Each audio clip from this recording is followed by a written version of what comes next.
The open scholar hub YouTube চ্যানেলের পক্ষ থেকে CCHI 09 এর সাজেশন দেওয়া হলো। প্রথম প্রশ্ন, মুঘল ইতিহাস রচনায় আর্থসামাজিক ও সাংস্কৃতিক দৃষ্টিভঙ্গি বিশ্লেষণ করো।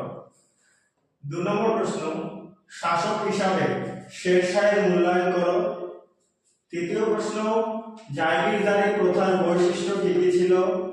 4 নম্বর প্রশ্ন, বাংলায় মুঘল রাজত্বের প্রকৃতি বিশ্লেষণ করো।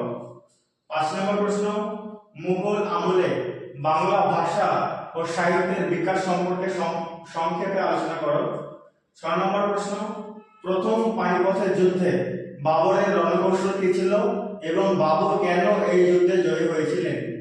7 নম্বর প্রশ্ন, মুঘল রাষ্ট্রের বিরুদ্ধে সংঘটিত কৃষক বিদ্রোহের বিভিন্ন দিক সম্পর্কে সংক্ষেপে আলোচনা করো। 8 নম্বর প্রশ্ন, আকবরের রাজপুত নীতিগুলি কি ছিল। 9 নম্বর প্রশ্ন, আকবর কিভাবে গুজরাট জয় করেন।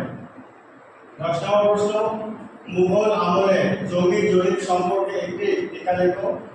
11 নম্বর প্রশ্ন, মুঘলদের প্রশাসনিক কাঠামোতে জমিদারদের ভূমিকা কি ছিল। 12 নম্বর প্রশ্ন, মুঘল আমলে অভ্যন্তরীণ বাণিজ্যের স্বরূপ কি ছিল। 13 নম্বর প্রশ্ন, সুফি মতাদর্শ সম্পর্কে একটি সংক্ষিপ্ত টিকা লেখো।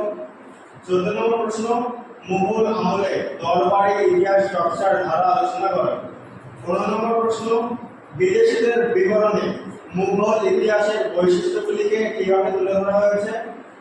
16 নম্বর প্রশ্ন, মুঘল আমলে আঞ্চলিক সাহিত্যের বিকাশ আলোচনা করো। 17 নম্বর প্রশ্ন, অনুবাদ সাহিত্যের বৈশিষ্ট্য কি ছিল। 18 নম্বর প্রশ্ন, পানিপথের প্রথম যুদ্ধের প্রাক্কালে ভারতের রাজনৈতিক ও আর্থসামাজিক পটভূমি আলোচনা করো। 19 নম্বর প্রশ্ন, ভারতে বাবরের সময় মুঘল আফগান দ্বন্দ্ব সম্পর্কে একটি টিকা লেখো। 20 নম্বর প্রশ্ন, মুঘল সম্রাট হিসাবে হুমায়ুনের মূল্যায়ন করো। 21 নম্বর প্রশ্ন, আকবরের দক্ষিণ ভারত অভিযান সম্পর্কে একটি প্রবন্ধ লেখো। 22 নম্বর প্রশ্ন, মুঘল আমলের ইতিহাস রচনায় ফরাসি সাহিত্যের অবদান আলোচনা